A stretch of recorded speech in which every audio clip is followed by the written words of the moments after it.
Hello dear students, myself Aradhna Chaudhary and today we are going to study about plant hormones कि plant hormones का क्या role होता है plants में। आज हम plants हार्मोन के बारे में डिस्कस करेंगे। तो आइए जानते हैं कि ये क्या होते हैं प्लांट हार्मोन्स।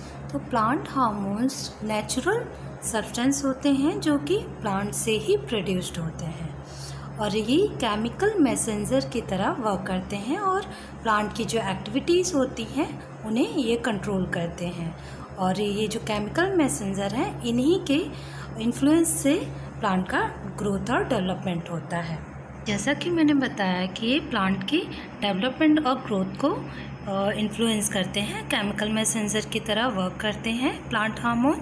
तो ये वर्क करते हैं एज अ ग्रोथ रेगुलेटर, जो कि एक तरह से हार्मोन्स हैं, जैसे कि ये सिंथेटिक ऑर्गेनिक कंपाउंड्स होते हैं और ये स्मॉल अमाउंट में प्लांट में प्रेजेंट होते हैं और ग्रोथ और डेवलपमेंट को ये मॉडिफाई करते हैं कि जैसे ये कि ग्रोथ को प्रमोट करना है या ग्रोथ को इनहिबिट करना है, तो ये इनके अकॉर्डिंग ग्रोथ हार्मोन्स होते हैं। जैसे कि प्लांट हार्मोन्स को हम फाइटो हार्मोन्स भी कहते हैं।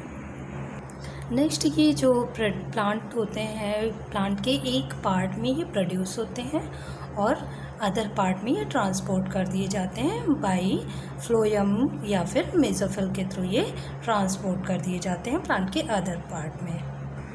नेक्स्ट है कि जैसे कि प्लांट ग्रोथ रेगुलेटर्स हैं, ये प्लांट हार्मोन्स को इंक्लूड करते हैं कि उसमें नेचुरल भी हो सकते हैं या सिंथेटिक भी हो सकते हैं। जैसे कि नॉन न्यूट्रिएंट केमिकल्स हैं जो कि नेचुरली प्लांट्स में नहीं पाए जाते हैं, बट अगर हम इन्हें प्लांट्स पे अप्लाई करते हैं तो ये उनकी ग्रोथ और डेवलपमेंट को इन्फ्लुएंस करते हैं। उसी तरह 5 रिकॉग्नाइज्ड ग्रुप्स हैं नेचुरल प्लांट्स हार्मोन्स के और ग्रोथ रेगुलेटर के, जो कि प्लांट के ग्रोथ और डेवलपमेंट में हेल्प करते हैं।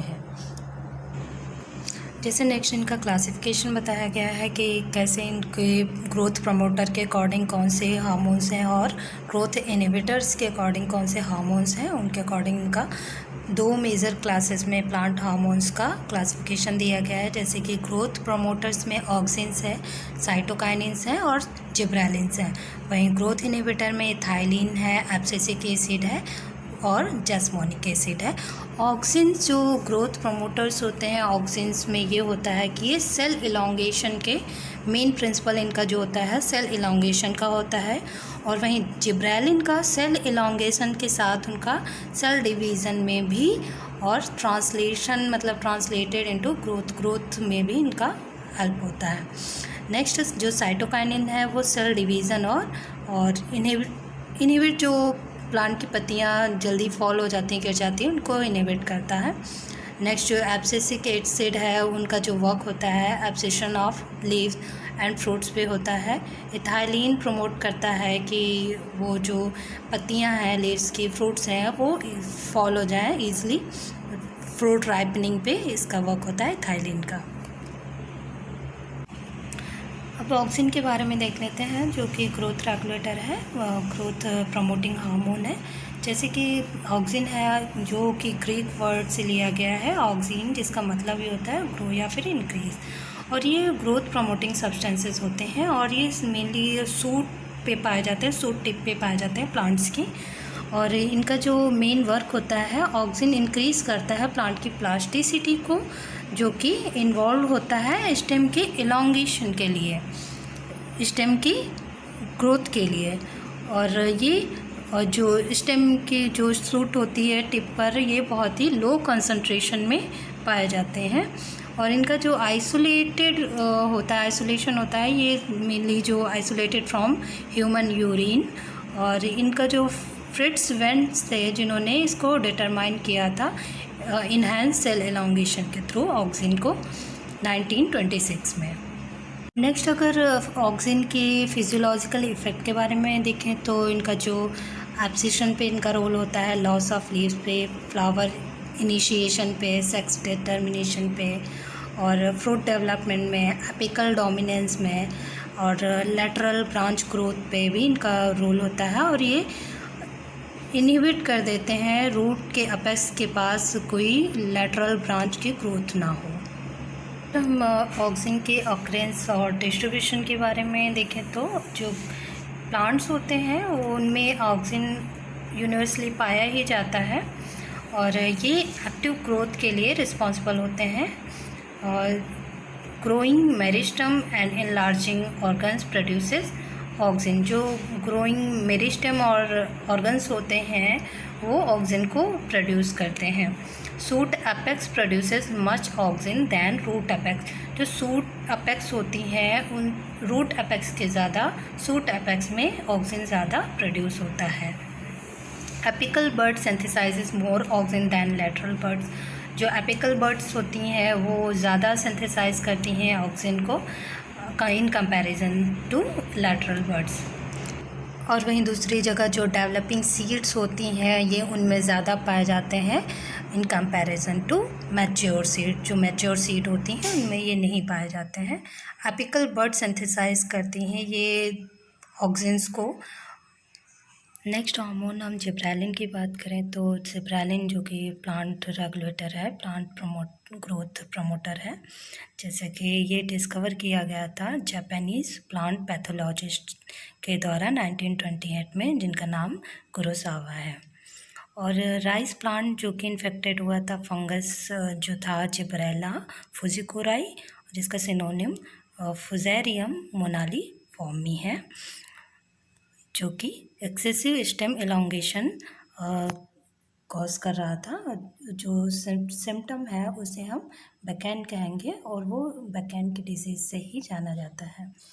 जैसे कि केमिकल एक्सट्रैक्ट किया गया था और प्योरीफाई किया गया था और जिब्रेलिन उसी स्पीसीज़ से, जिब्रेला फुजिकोराई से, उस स्पीसीज़ से जो केमिकल मिला था उसका नाम जिब्रेलिक एसिड रखा गया था। जो अभी तक है 80 डिफरेंट जिब्रेलिन्स अवेलेबल हैं और जो मोस्ट कॉमन जिब्रेलिन है वो GA1 है, जिब्रेलिन A1 है। और जो जिब्रेलिन A है वो एक्चुअली एक मिक्सचर है और 6 जिब्रेलिन्स का और जिब्रेलिन A3 का, जो कि टर्म दिया गया फिर उसे जिब्रेलिक एसिड का। जो डिजीज़ बैकैन है उसका जो नाम है दूसरा, उसे फुलिस सीडलिंग डिजीज़ भी कहते हैं। राइस का foolish seedling disease of rice भी बोलते हैं, जो इस फंगस की वजह से होता है वो जिब्रेला फुजिकोराई है। नेक्स्ट हार्मोन की हम बात करें तो साइटोकाइनिन्स हैं, जो कि सेल डिवीज़न को प्रमोट करता है। मोस्टली या ऑल टिश्यूज़ में पाया जाता है। वो टिश्यूज़ जो सेल डिवीज़न के लिए कंसिडर्ड होती हैं उन टिश्यूज़ में ये प्रेजेंट होता है। जो साइटोकाइनिन है वो नेचुरल भी होता है और सिंथेटिक भी होता है। जो नेचुरल होता है उसे जेटिन बोलते हैं और सिंथेटिक जो साइटोकाइनिन होता है उसे काइनेटिन बोलते हैं। ये सिंथेटिक और नेचुरल बहुत कंपाउंड्स होते हैं जो कि सिग्निफिकेंट ग्रोथ रेगुलेटिंग एक्टिविटी को शो करते हैं साइटोकाइनिन्स। जो सबसे पहले साइटोकाइनिन आइसोलेट किया गया था वो कॉर्न से किया गया था, जिसे हम जेटिन कहते हैं। जेटिन जो कि एक नेचुरल साइटोकाइनिन है और cytokinin is a plant growth substance. ये पता है कि प्लांट ग्रोथ सब्सटेंस है, प्लांट ग्रोथ प्रमोटर है, जो कि स्टिमुलेट करता है सेल डिवीज़न को। जो साइटोकाइनिन है वो फर्स्टली आइसोलेट किया गया था मिलर एंड स्कोक के द्वारा 1954 में। किससे आइसोलेट किया था इन्होंने? एक हैरिंग फिश से इसे आइसोलेट किया था। साइटोकाइनिन है, साइटोकाइनिन में जेटिन और जेटिन राइबोसाइड होते हैं जो कि कोकोनट मिल्क में पाए जाते हैं और ये इन्वॉल्व होते हैं सेल डिवीज़न में। जो साइटोकाइनिन्स होते हैं जैसे कि all cytokinins artificial natural both are chemically similar to adenine and kinetin. ये दोनों जो सिंथेटिक होते हैं उनके सिमिलर होते हैं, ये केमिकली उनसे सिमिलर होते हैं और जो हेल्पफुल होते हैं टू प्रमोट लैटरल बर्ड्स को प्रमोट करने में हेल्पफुल होते हैं ये साइटोकाइनिन्स। और जो मोस्टली साइटोकाइनिन्स होते हैं वो ब्रेक्स करते हैं डोर्मेंसी ऑफ मैनी सीड्स की जो डोर्मेंसी होती है उन्हें ये ब्रेक करते हैं और प्रमोट करते हैं जर्मिनेशन को। मेनली जो एप्लीकेशन होता है वो साइटोकाइनिन का वो डिले करता है एजिंग प्रोसेस जो प्लांट में होती है, उस प्रोसेस को ये डिले करता है। नेक्स्ट हार्मोन एब्सिसिक एसिड के बारे में हम देखते हैं, जो कि ग्रोथ इनहिबिटर होता है, प्लांट ग्रोथ इनहिबिटर होता है। और इनका जो मेन रोल होता है वो रेगुलेटिंग एब्सिशन और बड डोर्मेंसी में होता है। एब्सिसिक एसिड इनहिबिट करते हैं सीड के जर्मिनेशन को। और ये जो आइसोलेशन होता है एब्सिसिक एसिड का, बहुत ही मतलब जो प्लांट्स होते हैं जैसे कि कॉटन प्लांट्स होते हैं उनसे इनका आइसोलेशन होता है। जैसे कि कॉटन से हमें एब्सिसिक एसिड जो मिलता है वो एब्सिसिन होता है, और एब्सिसिन फर्स्ट और एब्सिसिन सेकेंड्स होते हैं। नेक्स्ट अगर हम एब्सिसिक एसिड के फिजियोलॉजिकल इफेक्ट के बारे में बात करें तो एब्सिसिक एसिड एक्ट करता है ग्रोथ इनहिबिटर की तरह, जो कि एक पावरफुल ग्रोथ इनहिबिटर है। इसमें जो 50% इनहिबिशन ऑफ ग्रोथ होता है वो ओट सीडलिंग्स का जो रोल होता है वो ऑल्सो इंड्यूस करता है स्टोमेटा के क्लोजिंग को, और इनहिबिट करता है बड की ग्रोथ को और सूट के फॉर्मेशन को। एब्सिसिक एसिड जो होता है वो प्लांट्स में सिंथेसाइज्ड होता है, और ये प्रमोट करता है ऑक्सिन और जिब्रेलिन के इफेक्ट को। As the name, abscisic acid is an hormone that stimulates abscission, और जो इन कॉज करता है ये क्लोजर ऑफ स्टोमेटा, जैसे इनका कॉज करता है स्टोमेटा को ये क्लोज कर देता है। हार्मोन्स हम इथाइलिन के बारे में बात करें तो ये स्टिमुलेट करता है फ्लावर के प्रोडक्शन को। और इन एडिशन इथाइलिन होता है वो कॉम्बिनेशन में होता है, कॉम्बिनेशन विथ ऑक्सिन, जो कि इनहिबिट करता है रूट स्टेम और लीव्स के इलोंगेशन को इनहिबिट करता है, और इन्फ्लुएंस करता है लीफ एब्सिशन को। मींस उसकी जो लीफ की एजिंग होती है और ड्रॉपिंग होती है, फॉल होता है लीफ का, उसे ये इन्फ्लुएंस करता है। इथाइलिन जो मेनली एक गैसियस हार्मोन है, सिंपल गैसियस हार्मोन है, और जो कि बहुत ही माइन्यूट क्वांटिटी में प्लांट में प्रेजेंट होता है। और ये जो सिंथेसिस होती है इनकी टिश्यूज़ में वो लार्ज अमाउंट में होती है। ये अंडर गोइंग एजिंग, जैसे कि अंडर गो करते हैं एज को, और एक्ट करते हैं नेचुरल प्लांट ग्रोथ हार्मोन्स की तरह। और नेक्स्ट अगर हम इनकी फिजियोलॉजिकल इफ़ेक्ट के बारे में बात करें इथाइलिन की, तो इनका जो फिजियोलॉजिकल इफ़ेक्ट होता है वो ये प्रमोट करते हैं राइपनिंग ऑफ फ्रूट्स को, फ्रूट की राइपनिंग को ये प्रमोट करते हैं।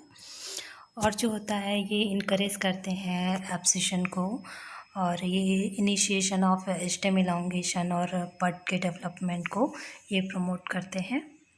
मोस्टली जो इथाइलिन होता है वो फ्लावरिंग, जो फ्लावर्स होते हैं उन मोस्ट स्पीसीज़ में फ्लावरिंग को ये इनहिबिट करता है, लेकिन ये कुछ प्लांट्स में फ्लावरिंग को प्रमोट भी करता है, जैसे कि पाइनएप्पल में, ब्रोमेलियाड्स में और मैंगो में ये इथाइलिन फ्लावरिंग को प्रमोट करता है।